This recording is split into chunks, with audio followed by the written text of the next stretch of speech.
चलिए स्वागत करता हूं आपका अपना YouTube चैनल मैथ्स अड्डा सारण में। चलिए मैं हाजिर हो गया एक नया सेशन लेके। आज हम देखने वाले हैं profit and loss.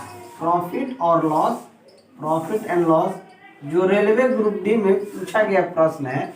Railway group D में जो 2018 में एग्जाम हुआ था, इसमें पूछा गया प्रश्न जो है हम वही करने वाले हैं। यानी जितने भी प्रश्न करेंगे रेलवे में पूछा गया प्रश्न करेंगे। अब देखिए प्रॉफिट और लॉस होता क्या है। मान लीजिए कोई सामान है, मान लीजिए कि ये एक सामान है, ये जो पेन है ये सामान है, इसको हमने 10 रुपया में खरीदा।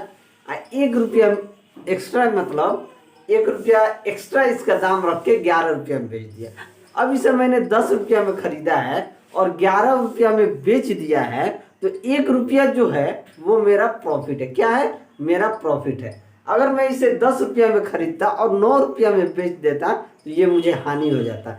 और दोनों केस में लाभ, प्रॉफिट और लॉस के दोनों केस में क्या होता है, प्रॉफिट और लॉस में ये दोनों किस पे डिपेंड करता है। प्रॉफिट और लॉस जो डिपेंड करता है ये दोनों कॉस्ट प्राइस पे डिपेंड करता है। कॉस्ट प्राइस पे यानी कि आपका जो विक्रय मूल्य है, आपने जितने में वस्तु को खरीदा है अगर उससे ज़्यादा में बेच दिया तो आपको तो प्रॉफिट देगा, अगर उससे कम में बेच दिया तो आपको लॉस देगा। तो प्रॉफिट और लॉस की अगर हम बात करें तो ये किस पे डिपेंड होता है, तो कॉस्ट प्राइस पे डिपेंड होता है। यानी कि जो भी होगा कॉस्ट प्राइस पे ही होगा। लाभ होगा तो आपको कॉस्ट प्राइस पे होगा, हानि होगा तो कॉस्ट प्राइस पे ही होगा। अब देखिए मान लीजिए इसमें 2-3 चीज है, उसको हमें समझना है। कॉस्ट प्राइस यानी कि क्रय मूल्य, ठीक है। अब एक होता है कॉस्ट प्राइस। कॉस्ट प्राइस यानी कि क्रय मूल्य, ठीक है। जितने वस्तु में आपने जो वस्तु खरीदा है वो आपका कॉस्ट प्राइस है। अगर हम सेलिंग प्राइस की बात करें, सेलिंग प्राइस इसको हम बोलते हैं विक्रय मूल्य, यानी जितने में वस्तु को आपने बेचा है। अब होता है प्रॉफिट, यानी कि आपको क्या लाभ हुआ, ये हो गया लाभ। अगर लॉस होता है तो हानि होता है। अब देखिए अगर आपने कोई वस्तु 10 रुपया में खरीदा है, 11 रुपया में बेच दिया तो आपको क्या हो जाएगा, प्रॉफिट होगा। तो प्रॉफिट यहाँ पे क्या निकल के आएगा कि प्रॉफिट बराबर होता है selling price minus cost price. Profit क्या होगा, यानी कि सेलिंग प्राइस में से आप कॉस्ट प्राइस को माइनस कर दीजिएगा तो आपका प्रॉफिट हो जाएगा। अब देखिए मान लीजिए आपने 10 रुपया में वस्तु को खरीदा, ठीक है, और 9 रुपया में बेच दिया, तो आपको यहाँ पे क्या होगा, 1 रुपया का लॉस होगा। तो लॉस बराबर यहाँ से आप क्या समझें कि लॉस बराबर आपका हो गया selling price minus cost price. बात को समझिएगा, लॉस भी आपका सेलिंग प्राइस, लॉस क्या हो जाएगा, cost price minus selling price. यानी कि आपने तो 10 रुपया में खरीदा था और 9 रुपया में बेच दिया, तो आपको यहाँ पे क्या हो जाएगा, cost price minus selling price, ये आपका लॉस हो जाता है। देखिए हमेशा सेलिंग प्राइस अगर ज़्यादा हो कॉस्ट प्राइस से तो इस केस में आपको प्रॉफिट होगा। क्या होगा, प्रॉफिट होगा। अगर कॉस्ट प्राइस ज़्यादा है सेलिंग प्राइस से तो इस केस में आपको क्या होगा, लॉस होगा, ठीक है। अगर हम लाभ परसेंटेज की बात करें, लाभ परसेंटेज की अगर हम बात करें तो ये क्या हो जाएगा, लाभ गुना 100 बटा क्रय मूल्य, ठीक है। अगर हानि परसेंटेज की बात करें तो हानि बराबर क्या हो जाएगा, हानि गुने 100 बटा क्रय मूल्य। आगे जब हम क्वेश्चन करेंगे तो उसमें फॉर्मूला भी हम क्लियर करते जाएंगे। जिस तरह का क्वेश्चन आएगा उस तरह का फॉर्मूला और शॉर्ट ट्रिक के साथ हम क्वेश्चन करने वाले हैं। तो चलिए अगर आप हमारे चैनल पर नए हैं तो चैनल को सब्सक्राइब कर लें और वीडियो को बिल्कुल अंत तक देखें। चलिए आज का पहला क्वेश्चन देखते हैं कि एक दुकानदार महिला ने 1100 रुपये की कीमत वाले फूलदान का एक जोड़ा 19% की हानि पर बेचा, ठीक है। उसने फूलदान किस कीमत पर बेचा, यही पूछा गया है। ये देखिए रेलवे ग्रुप डी 2018 में पूछा गया प्रश्न है। हमसे क्या पूछा है कि कितने में बेचा, इसका सेलिंग प्राइस क्या है। हमसे सेलिंग प्राइस पूछा है कि सेलिंग प्राइस क्या है। कॉस्ट प्राइस कितना दिया है, इसका कॉस्ट प्राइस दिया है 1100 रुपया और कितना लॉस दिया है, लॉस दिया है 19% हमसे क्या पूछा है कि इसका सेलिंग प्राइस क्या होगा। तो सेलिंग प्राइस बराबर क्या होता है, सेलिंग प्राइस यानी कि विक्रय मूल्य बराबर होता है cost price into 100 plus minus profit या लॉस परसेंटेज बट्टे में क्या हो जाएगा, बट्टे में 100 क्या हो जाएगा। सेलिंग प्राइस बराबर cost price into 100 plus minus profit या लॉस। प्लस कब लेंगे, जब प्रॉफिट होगा तब यहाँ प्लस लेंगे और जब लॉस होगा तो यहाँ पे क्या लेंगे, माइनस लेंगे बट्टे में 100। सेलिंग प्राइस हमारा कॉस्ट प्राइस कितना दिया 1100, तो 1100 गुना 100 माइनस क्या हो रहा है, यहाँ पे लॉस हो रहा है तो -19 बट्टे में 100। ये 2 जीरो से 2 जीरो कट गया, ये हो जाएगा 11 गुना 100 में से 19 जाएगा, क्या हो जाएगा 81। ठीक है, तो ये हमारा सेलिंग प्राइस क्या हो जाएगा 81 और 81 1 8 1 9 यानी कि 891 रुपये इसका क्या हो जाएगा, सेलिंग प्राइस हो जाएगा। तो ऑप्शन कौन सा सही हो जाएगा, तो ऑप्शन बी हमारा सही आंसर हो जाएगा। ठीक है, एक तो ये तरीका है। दूसरा क्या, परसेंटेज पे देखते हैं 19% हानि होता है। तो कॉस्ट प्राइस, ये दूसरा मेथड है।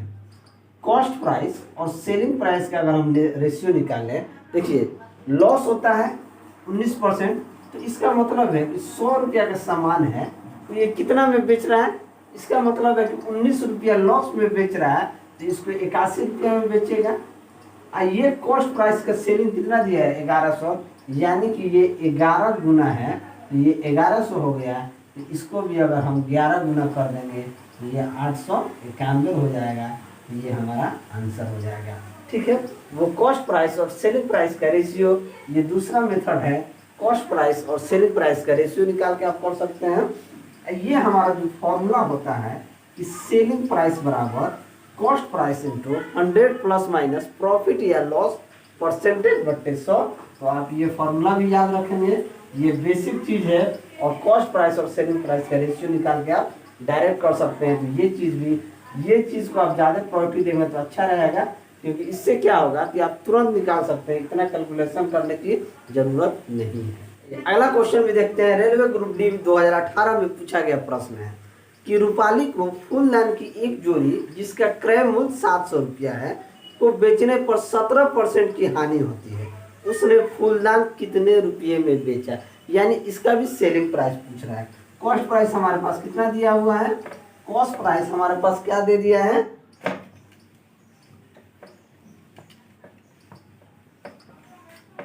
कॉस्ट प्राइस हमारे पास दिया है 700 रुपया, इसका कॉस्ट प्राइस है। यहाँ पे भी इसको लॉस हो रहा है, कितना लॉस हो रहा है, तो 17% का लॉस हो रहा है और सेलिंग प्राइस हमसे पूछ रहा है। इसके पहले वाले प्रश्न में हमने क्या देखा है, हमने देखा है कि सेलिंग प्राइस बराबर होता है cost price into 100 plus minus profit या लॉस परसेंटेज में बट्टे में 100, यही देखा है।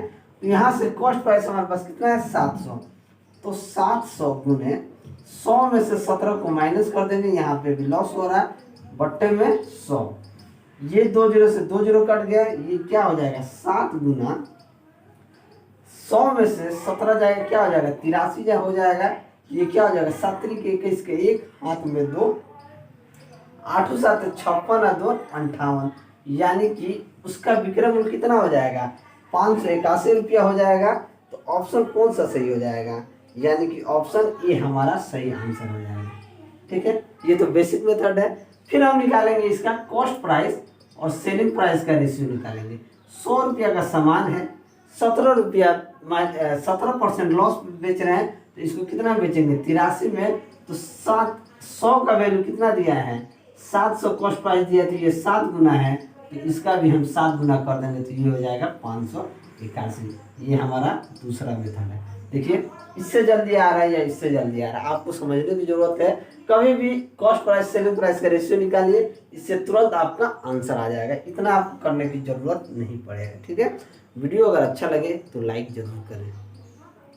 चलिए अगला क्वेश्चन देखते हैं। ये भी रेलवे ग्रुप डी 2018 में पूछा गया प्रश्न है कि एक कमीज को 825 रुपया में खरीद कर सुनिधि इसे 32% के लाभ पर बेच देती है, तो कमीज का विक्रय मूल्य क्या था। देखिए क्या कर रही है सुनिधि, पहले तो 825 रुपया में खरीद रही है, तो उसका कॉस्ट प्राइस कितना हो जाएगा 825 रुपया। इसे कितना परसेंट प्रॉफिट पे बेच रही है, तो 32% प्रॉफिट पे बेच रही है, तो इसका सेलिंग प्राइस क्या होगा। हम इसे वही मेथड से करेंगे, आप इस मेथड से कीजिएगा।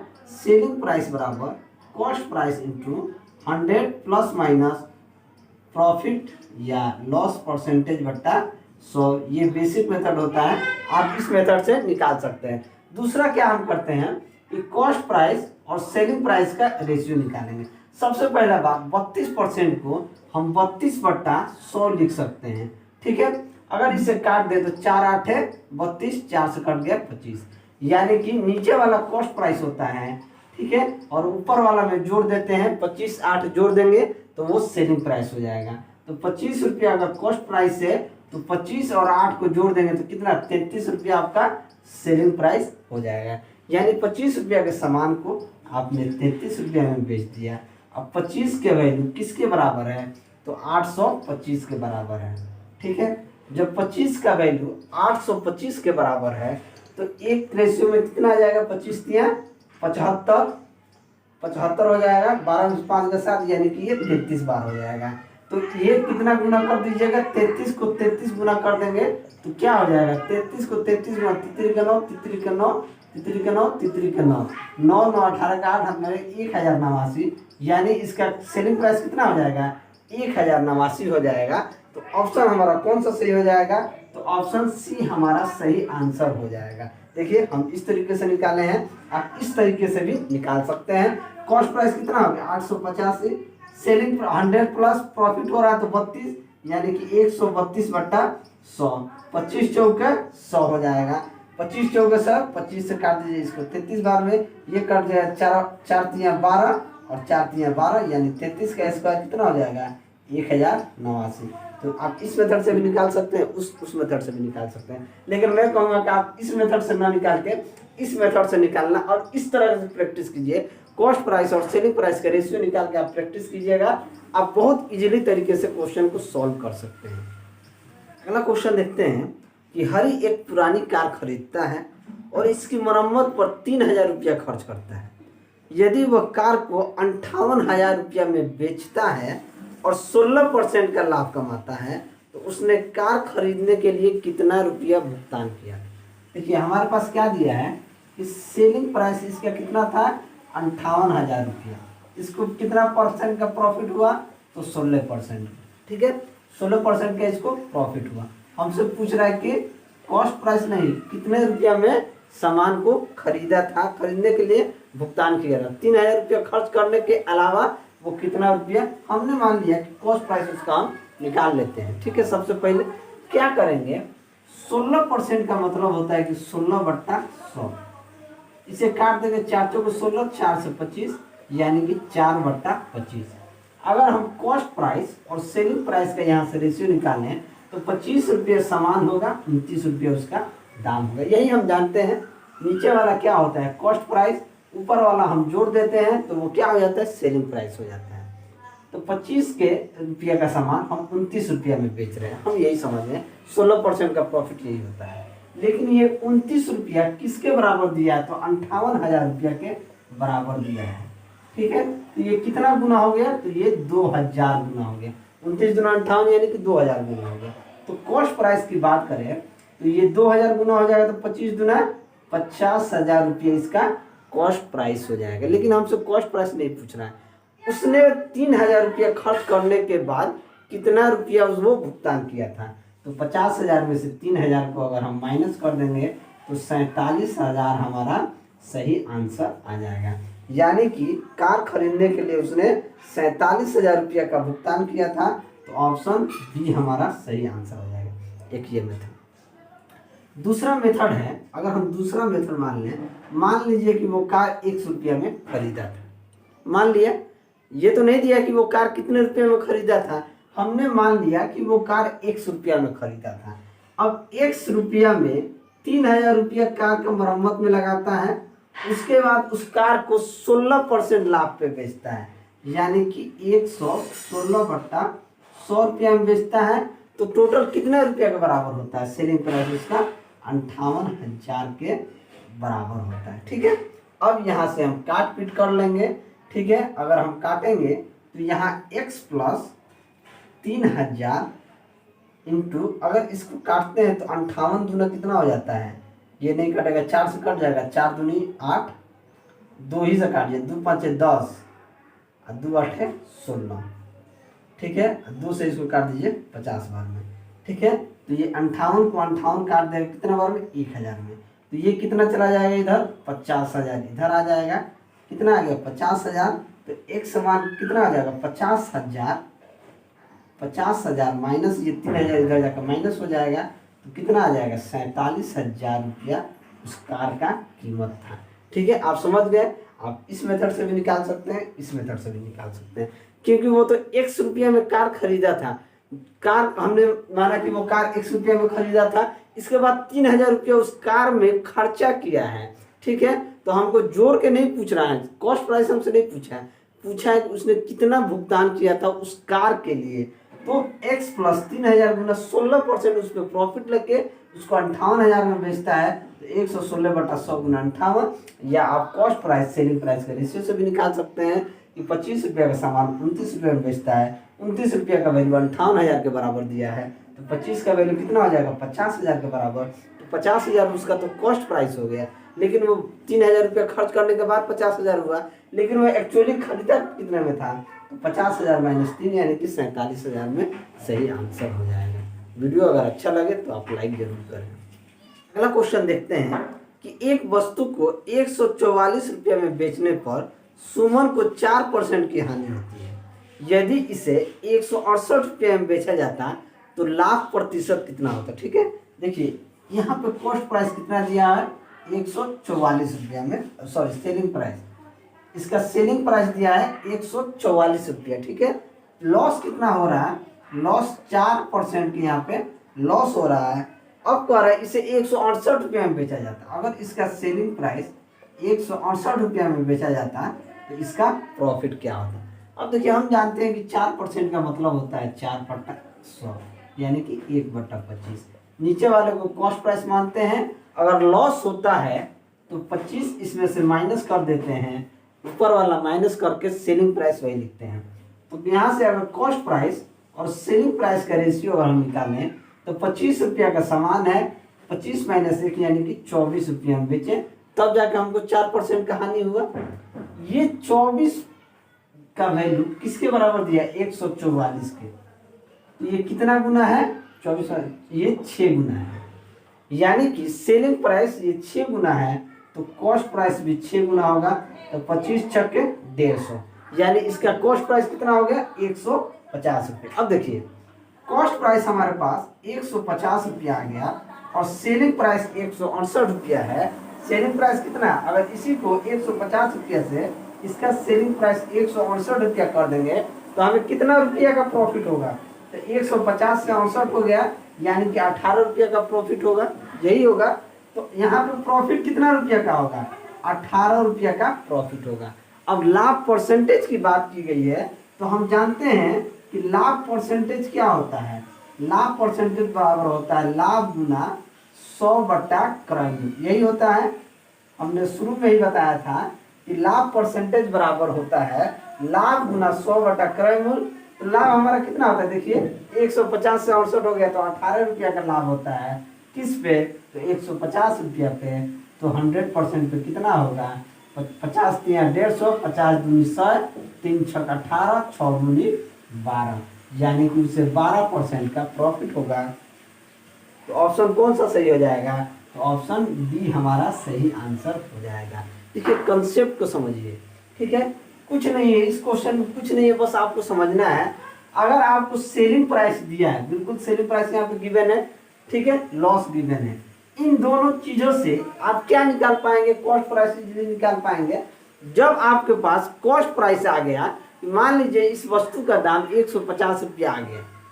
अब हमसे कहा जा रहा है कि यही वस्तु को अगर 168 रुपया में बेचा जाए तो सीधे दिख रहा है 150 रुपया का सामान अगर आप 168 रुपया में बेचेंगे तो आपको 18 रुपया का फायदा होगा ना। जब 18 रुपया का फायदा किस पे होगा, तो 150 रुपया को होगा। अगर परसेंटेज लाभ पूछा है तो 100 से गुना कर देंगे, तो 25 या 150, 25 दूना 100, 3 छक 18, 6 दूनी 12, 12% आपका सही आंसर हो गया। देखिए ग्रुप डी में पूछा गया क्वेश्चन है। ऐसे ही प्रश्न पूछे जाते हैं, बहुत हवा बना के लोग, बहुत सारा इंस्टीट्यूट चलाने वाले बहुत लंबा लंबा क्वेश्चन दिखा के डराते नहीं। रेलवे क्या पूछता है उसी टाइप का आप क्वेश्चन कीजिए, ठीक है। और आप जानते हैं कि एनटीपीसी में इस तरह के प्रश्न पूछे गए हैं मैथ और रीजनिंग से कि आपको विश्वास नहीं होगा कि ये एनटीपीसी का लेवल ऐसा था, ग्रेजुएट लेवल का लेवल ऐसा था, लेकिन टीसीएस ने वैसा क्वेश्चन पूछा है। तो उम्मीद वैसा ही है कि आने वाले दिनों में जिस तरह के प्रश्न पूछा गया है ग्रुप डी में या एनटीपीसी में भी पूछा गया है, उसी तरह का प्रश्न आपको ग्रुप डी के एग्जाम में देखने को मिलेंगे 100%। मैं बिल्कुल दावे के साथ कह रहा हूँ, वैसे ही देखने को मिलेंगे। बहुत उलूल जुलूल नहीं, अरे 1-2 क्वेश्चन होता है जो पूछ लेता है टेढ़ा, लेकिन ये इसी तरह के प्रश्न आपको देखने को मिलेंगे। देखिए इसमें पूछा है, आप महज 30 सेकंड में इसका आंसर निकाल सकते हैं। चलिए अगला क्वेश्चन देखते हैं कि एक आदमी 2 घड़ियों को प्रति घड़ी 99 रुपया में बेचता है। एक घड़ी को उसको 10% लाभ होता है और दूसरे घड़ी पे 10% की हानि होती है। उसको कितने प्रतिशत लाभ या हानि होगा। देखिए हम इसे कैसे निकाल सकते हैं, कॉस्ट 10% लॉस होता है, 10% प्रॉफिट, 10% लॉस, ठीक है। इसका कॉस्ट प्राइस प्रत्येक के कितना दिया है, 99 रुपया दिया है, ठीक है। तो 10% का मतलब हम जानते हैं कि 10/100 यानी कि 1/10। अगर कॉस्ट प्राइस और सेलिंग प्राइस का रेशियो निकालें तो 10 रुपया का सामान अगर 1 रुपया प्रॉफिट में बेचा जाए तो 11 रुपये में बेचा जाएगा। अगर 10% लॉस पे बेचा जाएगा तो 10 रुपया का सामान कितना में बेचा जाएगा, 9 रुपये में बेचा जाएगा। इन दोनों को गुना कर देंगे, 10×100, 11×9 99।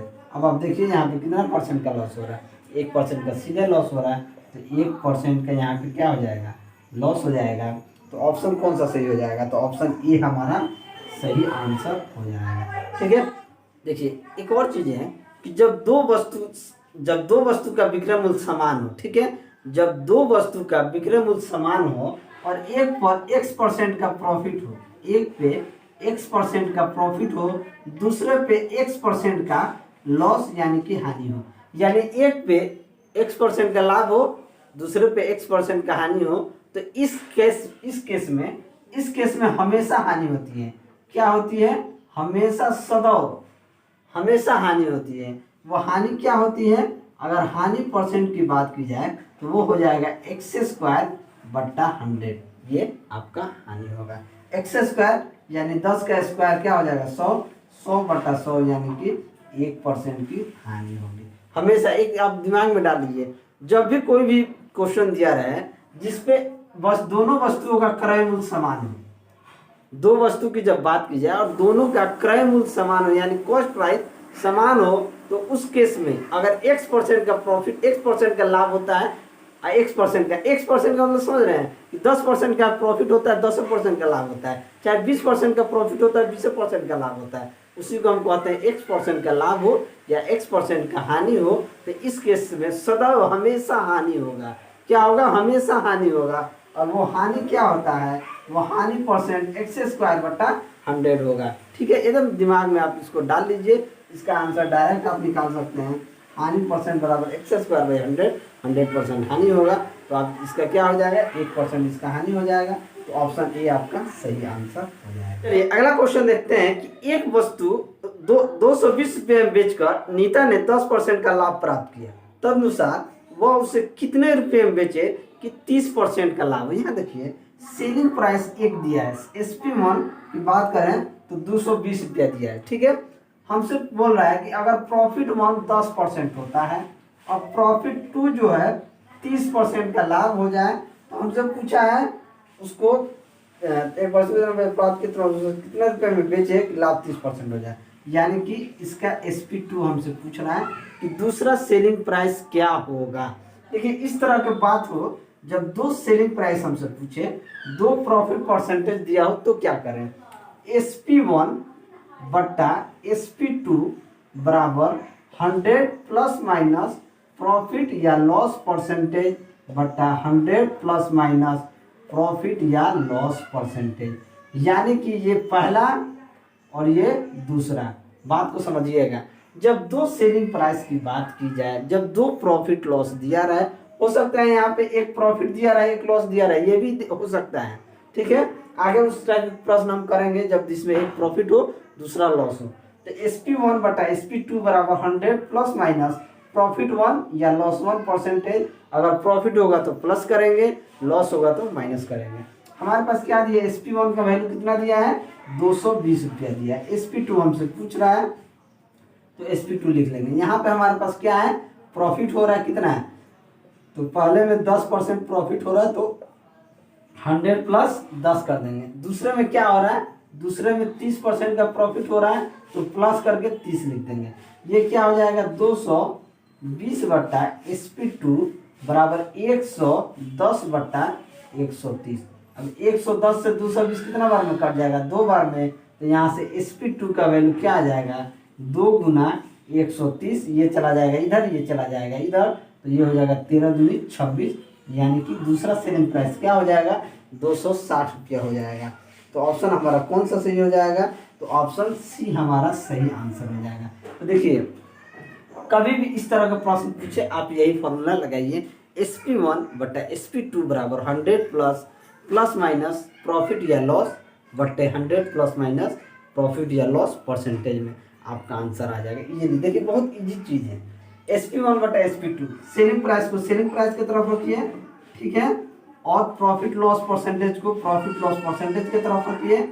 प्रॉफिट एकदम एक ही चीज़ है, दोनों तरफ एक चीज़ है, दोनों तरफ एक चीज़ है, और आपका आंसर इजीली आ जाएगा। ठीक है, तो चलिए आज के लिए इतना ही। अगर मेरा वीडियो आपको अच्छा लगा हो तो वीडियो को लाइक करें, दोस्तों में शेयर करें। अगर आप हमारे चैनल पर नए हैं तो चैनल को सब्सक्राइब करें। मैं ऐसे ही वीडियो लेके आपके सामने हाजिर होता रहूँगा। चलिए मिलते हैं अगले वीडियो में, तब तक के लिए जय हिंद।